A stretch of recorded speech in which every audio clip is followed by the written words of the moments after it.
Good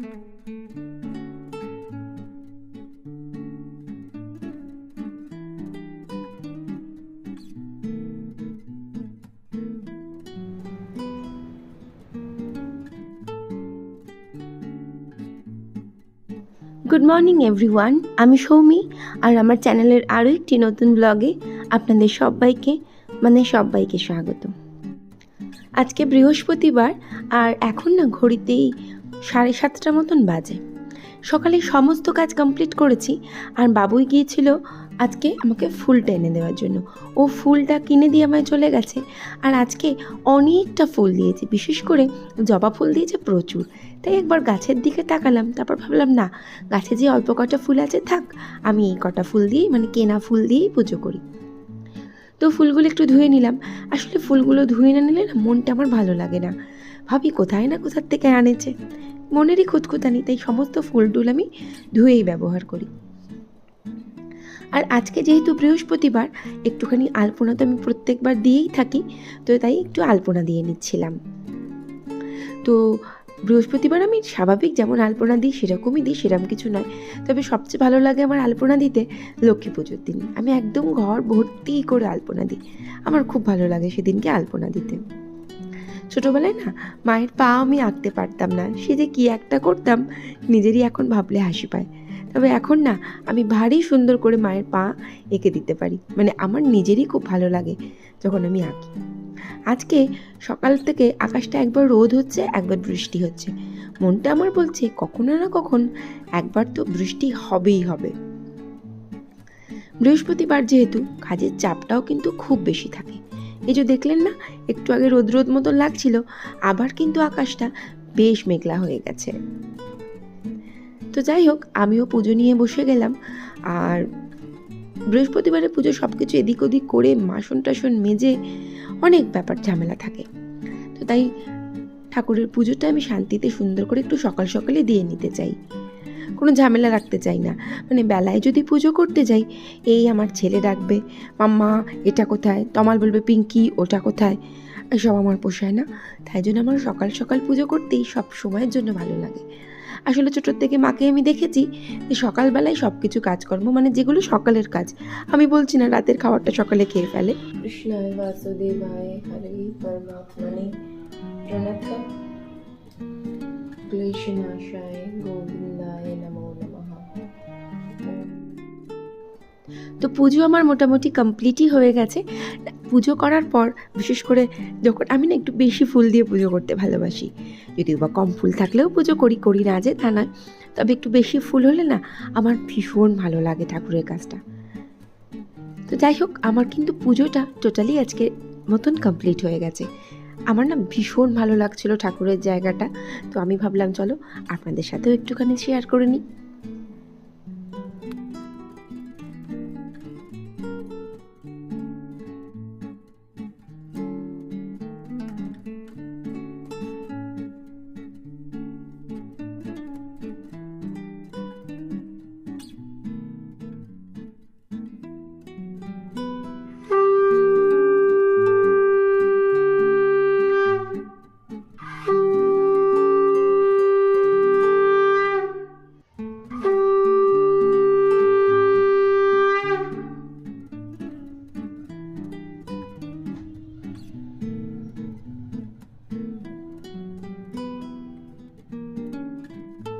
তো পুজো complete করে নিচে চলে এলাম। নিচে নামতে নামতে দেখি আবার রোদ উঠে গেছে। আজকে যেন আকাশে মেঘ আর রোদের লুকোচুরি খেলা চলছে। তো নিচে নামলাম, নেমে আমি আমার জন্য 1 কাপ চা করেই নিয়েছিলাম। আর আমার চা করার পরে তমাল বলল পিঙ্কি আমার জন্য চা করো। আমার না মনে মনে একটু রাগ হয় আমার চা খাওয়ার সময় কেউ আমায় ডিস্টার্ব করলে। আসলে অনেকটা কাজ করে এসে বসি, তো কেউ মাথার মধ্যে ভ্যান ভ্যান করলে ভীষণ বিরক্ত লাগে আমার। তো রান্নাঘরের জিনিসগুলো তো একটু এদিক ওদিক হয়ে যায়, তো সেই জন্য আমি সব জিনিসগুলো ঠিকঠাক করে দিচ্ছিলাম। আর তারপরে করলাম কি, চাটা আমি ওই কি বলবো বাবুয়ের আমার চাটা আমি খাচ্ছিলাম, আর এদিকে তমালের চাটাও আমি করে নিচ্ছিলাম। তমালের তো শুধুমাত্র এই লিকার চা, ওতে কোনো সমস্যা হয় না, 2 মিনিটেই এই চাটা হয়ে যায়। আজকে আবার তার মধ্যে আমি ব্রেকফাস্টে ভেবেছি ঘুগনি করব। রেসিপিটা আপনাদের সাথে শেয়ার করব। খুবই সহজ একটা রেসিপি, ঝমঝম হয়ে যায়। সেই জন্য ভাবলাম সকালবেলা আজকে ঘুগনি পাউরুটি খাওয়া হবে। বাবুইকে বলেছে আসার সময় পড়ে একটা পাউরুটি নিয়ে আসিস। তো কোয়ার্টার পাউরুটি দিয়ে বেশি ভালো লাগে, কি জানি কি আনবে আমি জানি না, বলেই দিয়েছিলাম কোয়ার্টার, আর না পেলে একান্ত স্লাইস নিয়ে আসিস। তো এরপরে আমি চাটা খেতে খেতে তমালের চাটা করে ফেললাম।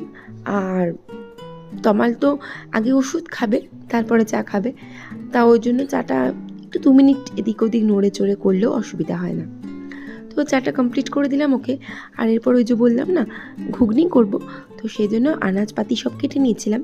আর এদিকে প্রেশার কুকারটাও বের করে নিলাম, আর একটুখানি জল দিয়ে স্বাভাবিকভাবে ধুয়ে নিলাম। এরপরে আমি একটা মশলা রেডি করেছিলাম, জিরে, ধনে, মৌরি, শুকনো লঙ্কা, গোটা গরম মশলা আর হচ্ছে গোলমরিচ দিয়ে। তো এরপর আমি যেটা করলাম সেটা হচ্ছে সোজা মটরগুলো প্রেশার কুকারে দিয়ে দিলাম। মটরগুলো প্রেশার কুকারে দেওয়ার পরে আনাজ দিয়ে দিলাম, আনাজ মানে আলু, পেঁয়াজ, টমেটো, কাঁচা লঙ্কা দিয়ে দিলাম। আর এরপরে আমি দেবো এর মধ্যে আদা রসুনের পেস্ট, যেটা আমি ভিডিওটা করতে ভুলে গেছি, আর হচ্ছে গিয়ে লঙ্কা গুঁড়ো, হলুদ গুঁড়ো, আর ওই যে মশলাটা ভাজা মশলাটা রেডি করে রেখেছিলাম ওখান থেকে নিয়ে আমি পরিমাণ মতন ভাজা মশলা দিয়ে দেবো। তো এই ভাজা মশলাটা না আমরা অনেক কিছুতে ইউজ করতে পারি। মশলা মুড়ি যখন খাই আমরা সেখানে ইউজ করতে পারি। আবার যদি আমরা কোনো কি বলবো ঝাল আলু কাবলি করে খাই সেখানেও ইউজ করতে পারি। তো যাই হোক মশলা টশলাগুলো আমি দিয়ে নিলাম আর দিয়ে জল দিয়ে দিলাম। এরপরে যেটা করতে হবে সোজা পড়বে এতে ঢাকা, আর দিয়ে 3টে কি 4টে সিটি পড়বে, তাহলে কিন্তু রান্নাটা 90% ডান হয়ে যাবে, আর কিছু বিশেষ কাজ থাকবে না। তো ওই যে বললাম পাউরুটি দিয়ে খাবো। আর অ্যাজ ইউজুয়াল আমার বাবুই পাউরুটি পায়নি, মানে কোয়ার্টার পাউরুটি পায়নি। তো যাই হোক এই পাউরুটি দিয়েই খাবো, মানে স্লাইস পাউরুটি দিয়ে। আর এদিকে আমি করলাম কি, ওদিকে মানে প্রেশার কুকারে সবটাই আমার মটর ফটর সব সিদ্ধ হয়ে গেছে। আর তারপর একটুখানি তেঁতুল আমি গুলে নিয়েছিলাম, সেই তেঁতুলটা আমি ভালো করে জল দিয়ে মানে গুলে রেখেছিলাম, আর সেটাকে আমি ছেঁকে দিয়ে দিলাম। লবণ সামান্য কম হয়েছিল, একটুখানি লবণ দিয়ে দিলাম। আর বাবুই যেহেতু পড়ে চলে এসেছিল, ও বললো মাম্মা আমাকে আপনি খাবার দিয়ে দিন, আমার খিদে পেয়ে গেছে। আর এইসব ঘুগনি ফুগনি দেখলে তো একটু বেশিই খিদে পেয়ে যায়। যদিও আজকাল আমার ছেলে ডায়েট করছে, সে নাকি কম কম খাবে, এইসব খাবার দেখলে সব ডায়েট ফায়েট মাথায় উঠে যায়। তো যাই হোক, আর এরপরে না ঘুগনিটা শেষ করব আমি একটু শসা কুচি, টমেটো, এই পেঁয়াজ কুচি আর কাঁচা লঙ্কা কুচি, আর ওই যে মশলাটা করেছিলাম ওই মশলাটা একটুখানি ঘুগনির ওপরে ছড়িয়ে দেবো। আর এরপরে পাউরুটিগুলো যে আমি সেঁকে রেখেছিলাম সেই সেঁকা পাউরুটিগুলো বাবুইকে আমি দিয়ে দিলাম। ও না আমাকে বাটার দিয়ে খাবো বলেছিল, যেটা আমি ভুলে গিয়েছিলাম। আর এদিকে আমিও সোজা বসে গেলাম খেতে। যদিও বা আমি শুধু পাউরুটি খাবো না, আমি কিন্তু মুড়িও খাবো। তো আপাতত আমি পাউরুটিটাই খেয়ে কমপ্লিট করলাম আমার সকালের ব্রেকফাস্ট। তো এরপরে আমি বেশ কিছু বাসন না মেজে রেখেছিলাম। আজকে সকালে চা খাওয়ার আর ব্রেকফাস্টের বাসন পড়েছিল অনেকটা বেশি। সেই সমস্ত বাসনপত্র আমি এক এক করে ডাইনিং টেবিলের ওপরেই উপর দিয়ে দিচ্ছিলাম। কি আর করব, আমার না বাসন উপর দেওয়ার একটা ম্যাট ছিল, সেটা খারাপ হয়ে গেছে। আরও একটা অর্ডার করব, সেটা আর এখনও হয়ে ওঠেনি। তাই জন্য এই রাশিকৃত বাসন আমি মেজে একেবারে সব ধরে আমি উপর দিয়ে দিচ্ছিলাম। আর এরপরে আছে রান্না। তো রান্নায় আজকে করব হচ্ছে গিয়ে ঢ্যাঁড়সের তরকারি, মুগ ডাল আর হচ্ছে মাছ। ওই মাছগুলো না শেষ হলে আমি বাঁচি। তো এরপরে আমি চলে গেলাম বড় ঘরে। আর বড় ঘরে না গিয়ে দেখি কিনা যে তমালের সেই এক কাজ যেগুলো করে রেখেছে। আর তার থেকেও বড় কথা, বাবুই বললো মাম্মা আমাকে একটু ল্যাপটপটা বড় ঘর থেকে এনে দিন তো। মানে উনি ল্যাপটপটা কালকে রাতের বেলা এই ঘরে কি করেছে, মাটিতে ফেলে রেখেছিল, তমাল সেটাকে খাটে রেখে দিয়েছে, ওকে আর ওই ঘরে দেয়নি ল্যাপটপটা। তো ওর ল্যাপটপটাও মেনলি আনতে এসেছিলাম, দেখলাম বিছানার মধ্যে তমাল ল্যাপটপটা ফেলে রেখেছে আর এই ঢপের বিছানা গুছিয়ে রেখেছে। তো যাই হোক কি আর করবো, তো আমি না একটুখানি ওর ল্যাপটপটা সার্চ মার্চ মেরে দেখছিলাম। তারপরে ভাবলাম না বাবা যার জিনিস তাকে দিয়ে দাও, এই বলে আমি সোজা চলে এলাম ওকে ল্যাপটপটা দিয়ে দিতে। এখন ল্যাপটপ নিয়েও পড়তে বসবে। এরপর আমি একদিকে রান্নাটাও বসিয়ে দিয়েছিলাম। তো অনেকটাই বেলা হয়ে গিয়েছিল। তো রান্নার মধ্যে ওই যে বললাম মাছ, ঢ্যাঁড়স আলুর তরকারি, তো মাছটা ফ্রিজ থেকে নিয়ে নিলাম, আর এদিকে ঢ্যাঁড়সটা আমি অলরেডি বসিয়ে দিয়েছিলাম। এই মাছটা আমার একদম ভালো লাগে না খেতে, আমার যে কেন আনে। তো যাই হোক, মাছটাও বসিয়ে দিলাম। মাছটা আজকে আমি পেঁয়াজ, আদা, রসুন, টমেটো দিয়ে ঝাল করবো ভেবেছি। তো ওই যে বললাম না, আমি শিওর ছিলাম বৃষ্টি আসবে। যেই বৃষ্টি এসেছে আমিও দৌড় লাগালাম ছাদে। তো যাই হোক, সেই ভিডিওটা করা সম্ভব নয়। তো ছাদে কী মুহূর্তে আমি মেলেছিলাম নিজেও জানি না। তো তারপর নাচতে নাচতে আবার নেমে এলাম। আর ছাদে জামা কাপড় ছিল মোটে একটা, তো কিন্তু ছাদে ছিল আমার একটা গাছ, যে গাছটা আমি জল লাগাতে চাই না, সেই জন্য আবার দৌড় মারলাম ছাদে। তো এরপরে নিচে নেমে তাড়াতাড়ি করে ঢ্যাঁড়সগুলো ভাজা হয়ে গিয়েছিল, তুলে নিলাম, আর এদিকে আলুটাও চাপিয়ে দিলাম। আসলে এই বর্ষার মধ্যে না, একবার রান্না একবার ছাদে ওঠা, সেই জন্য আমি একদম ছাদে মেলতে চাই না। যেহেতু রোদটা দেখছিলাম, লোভের চোটে ছাদে মেলে দিয়েছিলাম। ওই যে বলে লোভে পাপ, পাপে মৃত্যু, সেই হয়েছে আমার দশা। এর মধ্যে হুটো পাটা করে রান্না, ঘরের কাজ, ছাদে দৌড়ানো, মানে বৃহস্পতিবারের পুজো, মানে বিভীষিকা। যাই হোক, তো এদিকে রান্নাটাও আমি কিন্তু বসিয়ে দিয়েছিলাম। আলু আর পেঁয়াজটা একসাথে ভেজে নেব, আর এটা সুন্দর করে ভাজা হয়ে যাক একদিকে আমি পেঁয়াজটা, মানে কি বলবো, মাছের জন্য যে পেঁয়াজটা কাটা ছিল সেটাও আমি কড়াইয়ের মধ্যে দিয়ে দিচ্ছিলাম। তো এদিকে পেঁয়াজটা বেশ লাল লাল করে ভাজা হয়ে যাবে, এর মধ্যে আমি মশলা দিয়ে দেবো। মশলা বলতে সেরকম কিছুই না, আদা রসুন বাটা, লঙ্কা গুঁড়ো, হলুদ গুঁড়ো, কাঁচা লঙ্কা, ব্যাস, তো বললামই। আর এদিকে ঢ্যাঁড়সের তরকারিটাও আমি বসিয়ে দিচ্ছিলাম। এটা তো সিম্পল, ওই পেঁয়াজ দেওয়া, লঙ্কা, হলুদ গুঁড়ো, জল দিয়ে খুব ভালো করে কষিয়ে নেব, তারপর ঢেলে দেবো জল। তো আমি জলও ঢেলে দিলাম, আর এদিকে এটা ভালো করে ফুটে উঠলে, মানে ভালোভাবে সিদ্ধ হয়ে গেলে আমি ঢ্যাঁড়সগুলো দিয়ে দেবো। তো এদিকে মাছের ঝাল, মানে মাছের পেঁয়াজটাও ভালো করে কষানো হয়ে গিয়েছিল, তো এতেও আমি জল দিয়ে দিলাম। রান্না না বলতে বলতে হয়েই এসেছে। ও হ্যাঁ, প্রেসার কুকারে বসানো ছিল ডাল, তো মুগের ডাল তো একটু আমি আস্তে দিয়ে করি, ওই জন্য একটু সময় সাপেক্ষ হয়ে যায় ব্যাপারটা। তো এরপরে জলটা ফুটে উঠতেই আমি এখানে মাছটাও দিয়ে দিলাম, আর এদিকে তরকারিটাও কিন্তু আমার হয়েই গেছে। একটু শুকনো করে নামালে তবেই স্বাদ লাগে খেতে। তো তরকারিটা এবার আমি নামিয়ে নেব।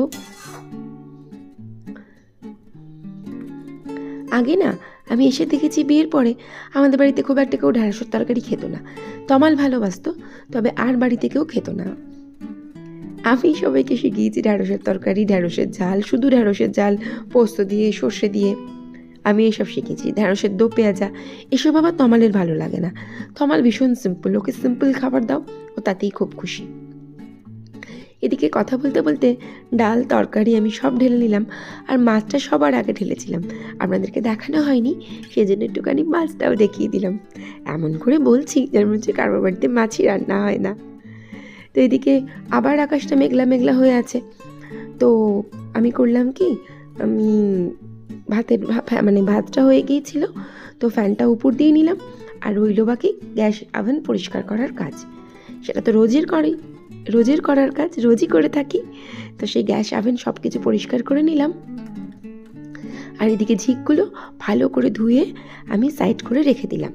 যেহেতু আমি ভাতটা উপর দিয়েছি, না হলে ঝিকগুলো আমি এখানেই রাখি।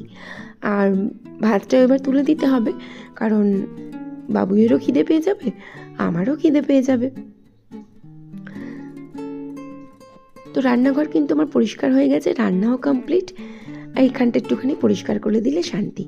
বলতে গেলে একটা যুদ্ধ শেষ হয়, মানে সকাল থেকে ঘুমটা ভাঙা থেকে সেই যে আমি উঠে কাজ করতে শুরু করি, এই এতক্ষণ পরে গিয়ে আমি একটু স্বস্তির নিঃশ্বাস ফেলি। ওই জন্য একটু বেঁকে গিয়ে দাঁড়িয়ে পড়েছিলাম। আর এখানে আমি একটা গল্প শুনছিলাম, গল্পটাও আমি বন্ধ করে দিলাম, মানে গল্পটাও হলো শেষ। আর তাহলে ব্লগটাও আমি এখানে শেষ করি। ভালো লাগলে প্লিজ পাশে থেকে যাবেন। আর ভিডিওটা দেখার জন্য থ্যাংক ইউ সো মাচ।